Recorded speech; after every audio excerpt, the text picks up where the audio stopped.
I have the pleasure of testing a brand new machine called the Lumis Ultra. It's made by WeCreat, and it is the only laser which can switch between a hot, powerful laser and a cold, ultra-precise laser, allowing it to process more than 2,500 different materials. I can't even name 2,500 different materials if I'm being honest. So this is a new product coming to Kickstarter mid-April. So I'd like to find out what this machine is really capable of. So to do that, we're going to test it on some of the hardest materials that are out there. And we are also going to test several materials which just do not like to be engraved at all. And if it can handle these materials, most of the other ones are going to be a piece of cake. So let's get into it.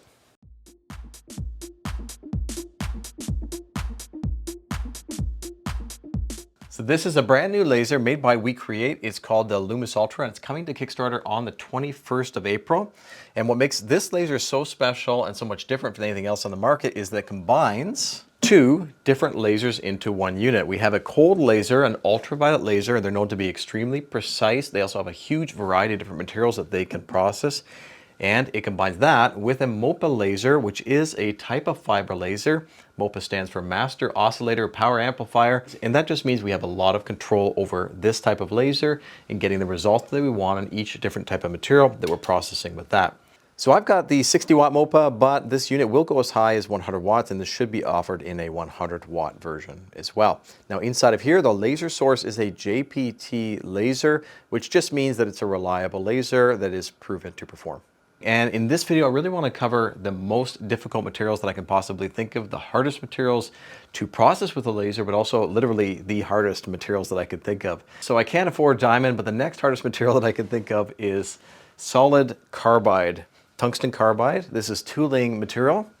So this is a piece of mild steel, and this is the solid carbide, and we should just be able to cut right into this mild steel easily.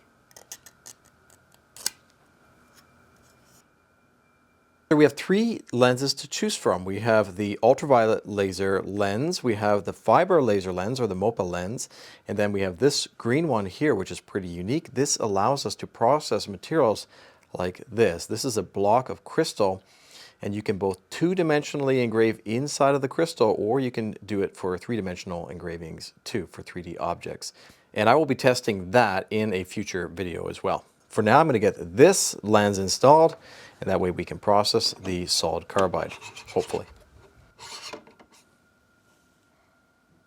So I have a bunch of different sizes, and I'm just going to try a little test piece first just to see what it does with different speed settings and different power settings as well. You can see that there are two dots here. We can just get our focal point to the top surface of our material by lining up those dots. And that looks just about perfect. I might move it down a little bit.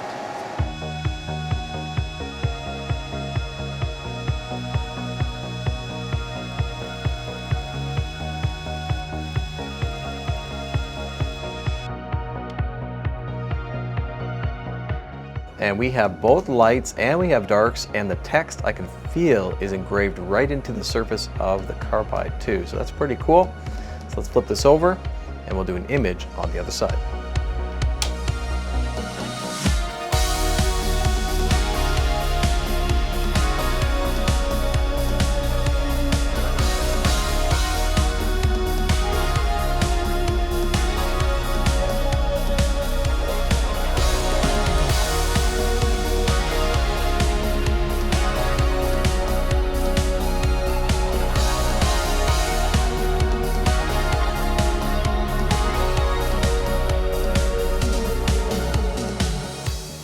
Next up, I have some high-speed steel, but if we were able to handle carbide, I don't think this should be any problem at all.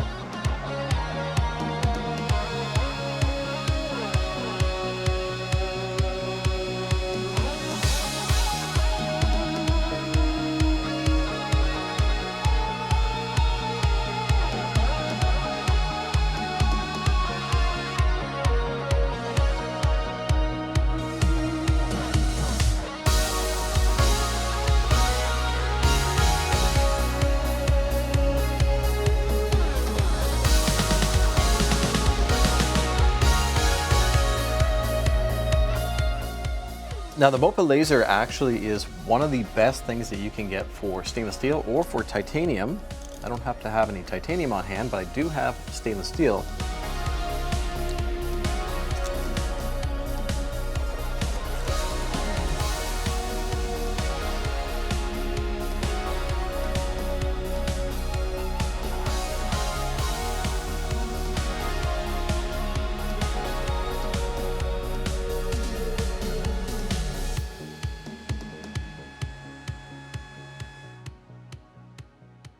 So we had excellent results with the Carbide, little Transformers logo. This is actually a dual color.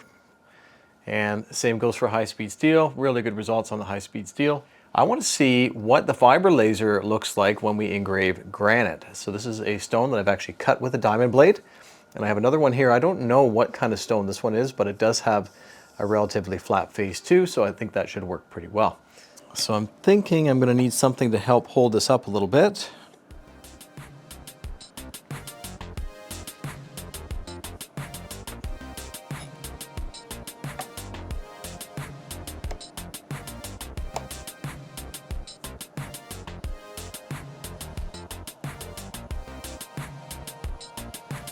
So let's see how the MOPA laser does on both the granite and then this unknown but very hard stone.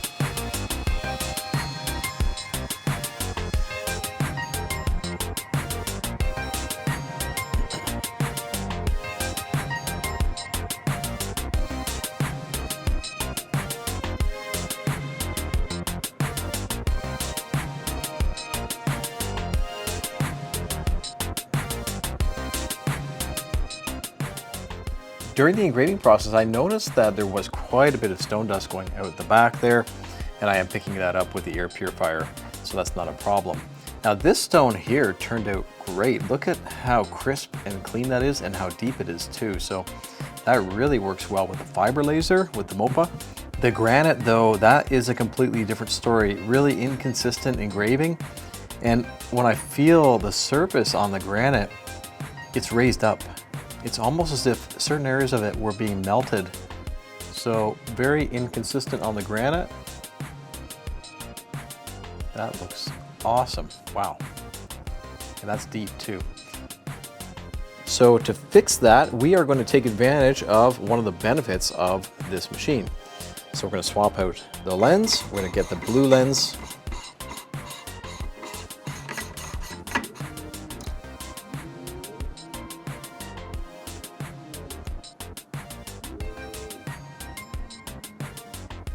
So let's see if the UV can do any better than the fiber.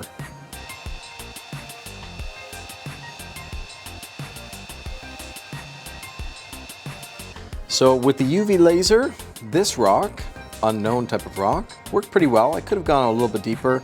That just will take more passes. But it looks good, very crisp. Well, the granite looks much better with the UV laser. Again, could have gone a little bit deeper. That just would have taken a bit more time. But I don't see that same issue with melting. It's very smooth on the top, whereas this one, it's bumpy.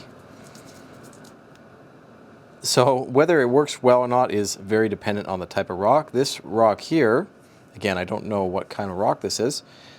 It's just a rock. Worked excellent. You can see the engraving there, very consistent, but then also with the UV laser, you have a dark kind of engraving at depth, which is nice. You get a decent amount of contrast. It's easy to read. So for something like this, maybe it's not quite as easy to read, so the MOPA laser would work a bit better for that. And for the granite, probably the UV laser and just more passes would work really well on that one. Or just stay away from granite because it is extremely tough stuff. So here's what I didn't want to run on the fiber laser, and that's because copper has a low absorption and a high reflectivity with that wavelength of light. But I think the UV laser is going to be able to handle it. So this is solid copper. It's relatively soft.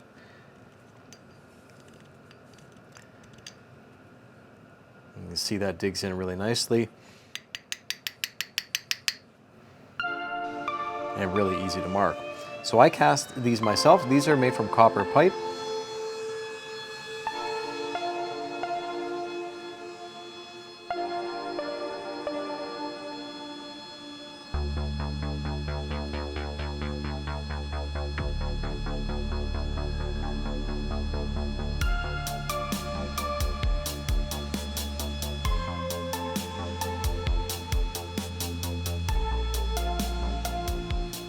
and I picked the right frequency that looked like it was going to work with this material, and this is now engraved the copper at depth. I can feel it with my fingernail, so that is really cool. And it has a really interesting look to it as well. You can start to see some of the benefits of the UV laser where it comes to the precision of that dot. It is ultra crisp. I wanted to try this. This is African blackwood. It is the sixth or seventh hardest wood on the planet.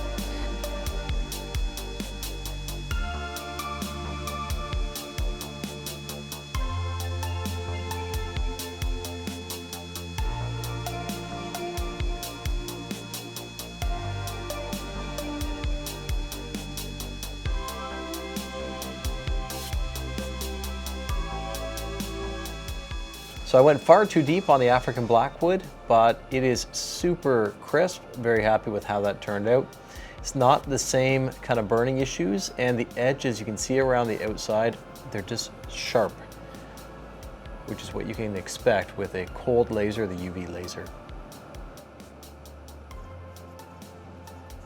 I've got an interesting one here. This is high temperature silicone.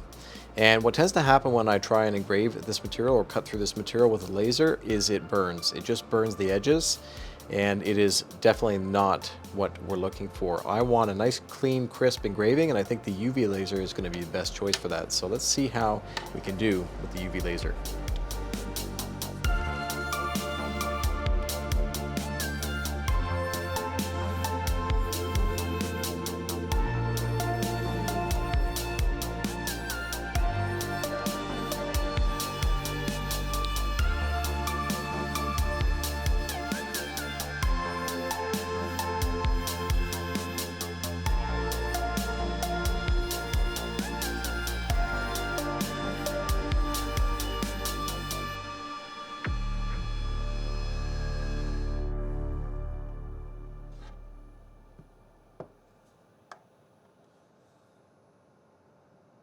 So I had to clean the surface off. There was a little bit of dust from the silicone, but geez, you can see that has a really good contrast. We have depth on there too, quite a bit of it.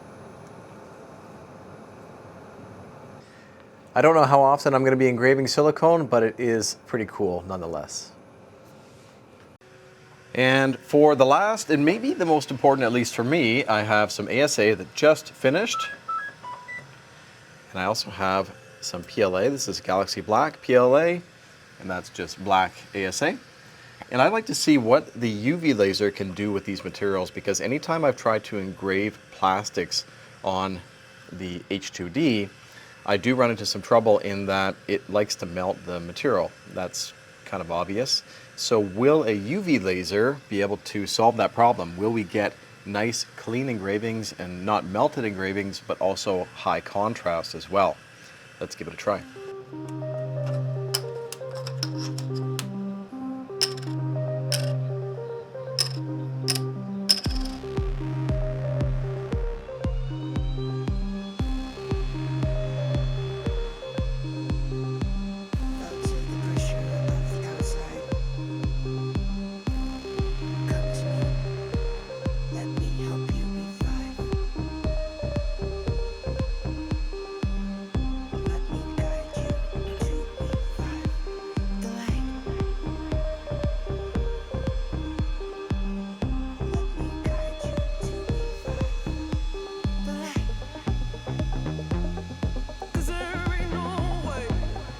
White just looks amazing. So that is 100% power and frequency of only 30 for ultraviolet.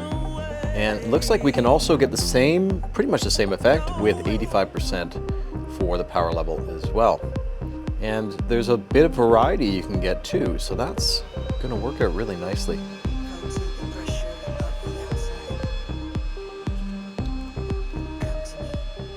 My first attempt was a relief engraving with multiple layers, but I had the power level turned way up, and yeah, not so good. Then the same kind of thing here, except for it wasn't a relief, it was just 2 passes. But again, power level way too high, and now this is only 15%. I'm starting to get somewhere with this one, so maybe I'll need more than 1 pass, and I might be able to get something that actually looks like a decent coin.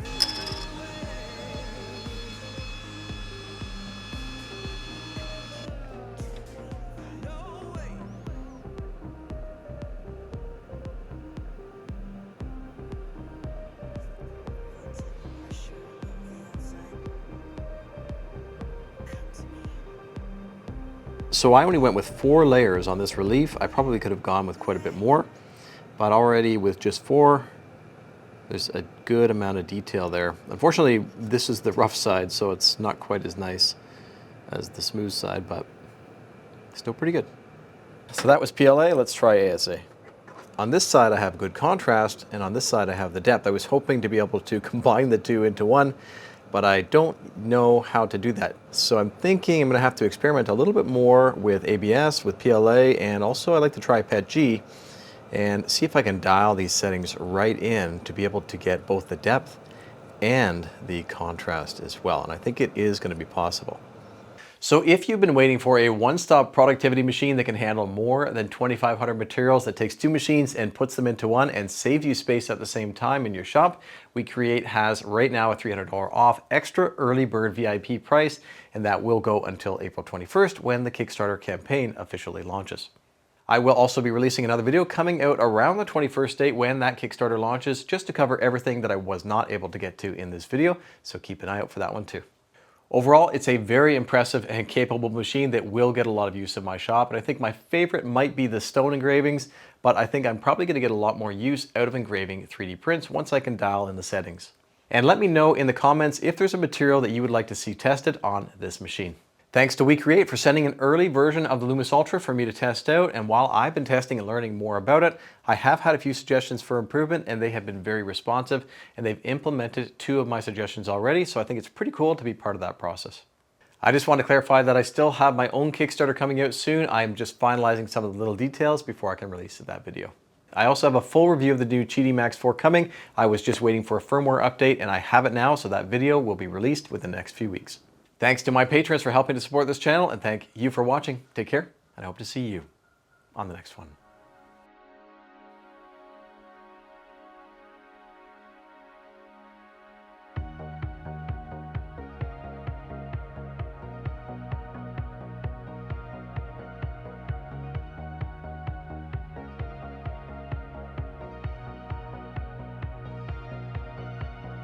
Well, I know the UV laser can engrave a lot of materials, but I have to say that the fiber laser, it beat the UV laser on this one. Really beautiful job from the fiber laser.